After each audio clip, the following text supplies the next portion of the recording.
ça a commencé par le Centre culturel à Longueuil, Jacques Ferron.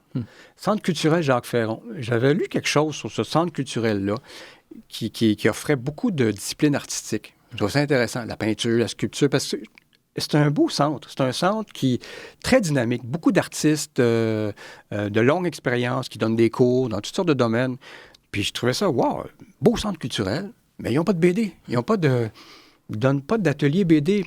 Je dis, hey, pourquoi j'enverrais pas quelque chose, tu sais, pour le fun, essayer ça. Fait que je monte comme un plan de cours, si tu veux, détaillé. Puis là, j'envoie ça. Puis, temps de cours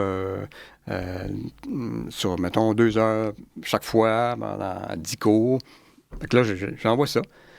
Et après une couple de jours, je reçois un appel d'eux autres, puis ils étaient intéressés à me rencontrer. Je dis, écoute, je vais y aller, je vais aller voir. Puis, j'aimais la place. Je me disais, wow, un beau centre culturel, une belle place, ils sont bien installés, une bonne équipe, tout ça le fun.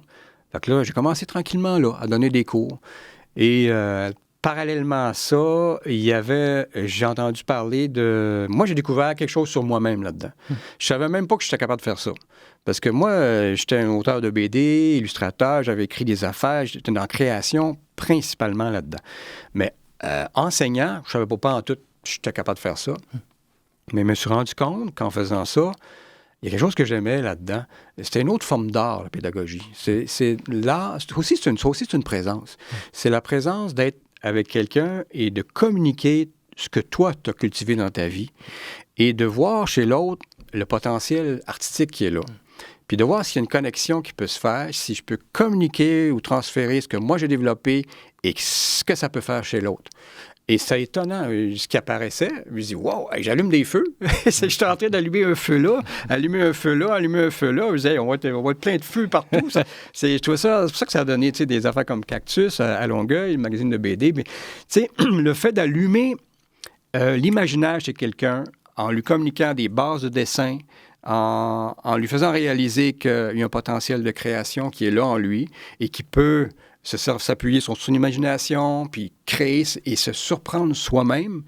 Je me dis, wow, je trouve ça le fun. Ça, Cactus, ça, dans le fond, est-ce que pourrais-tu m'expliquer un peu le Cactus, comment que c'est venu à être imprimé? Puis donc, ça, c'est... Le magazine Cactus, c'est dans le cadre des... au Centre culturel Jacques Ferron, les ateliers de bande dessinée que je donnais. J'avais une classe pour les plus jeunes de 4h30 à 6h, 4h30 à 6h. Et après ça, j'avais un atelier le soir pour les adultes qui commençait à 7h, je pense. Je me mets, ça fait longtemps. Ouais, c'était tard. Hein? C'était 17h, on filait jusqu'à 11h. Ouais, il semblait que c'était tard, c'est vrai, ça. C'est ça, ça filait. On filait on était à 2h30 de temps dans cet atelier, dans ce cours-là.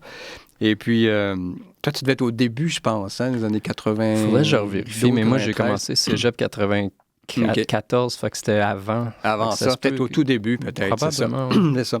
Et là, à un moment donné, j'ai proposé l'idée à la direction du Centre culturel Jacques Ferron de faire une publication pour les participants et participantes de l'atelier BD. Ça va leur donner une stimulation de plus. Ils vont avoir leurs œuvres publiées.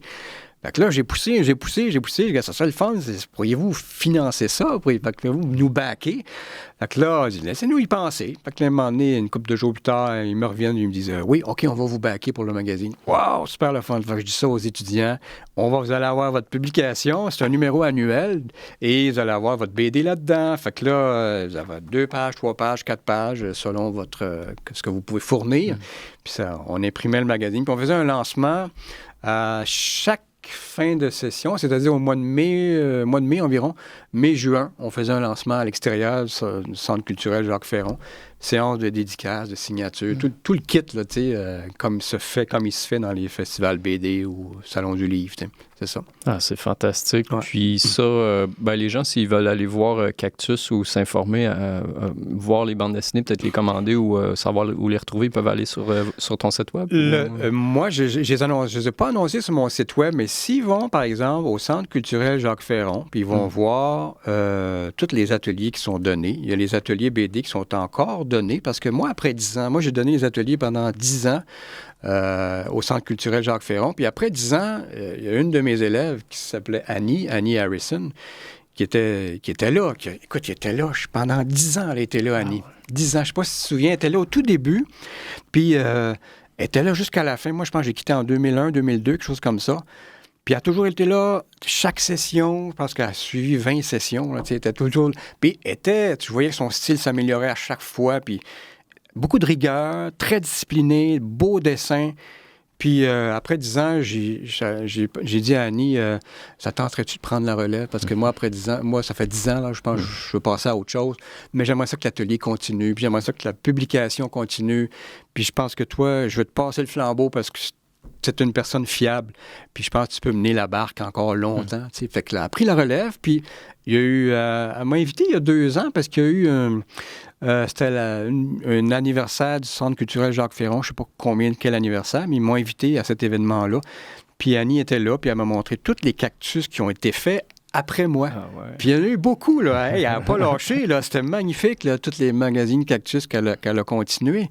Puis c'était beau, tu sais, que tu mets quelque chose au monde, puis tu souhaites que ça dure, même quand tu n'es plus là.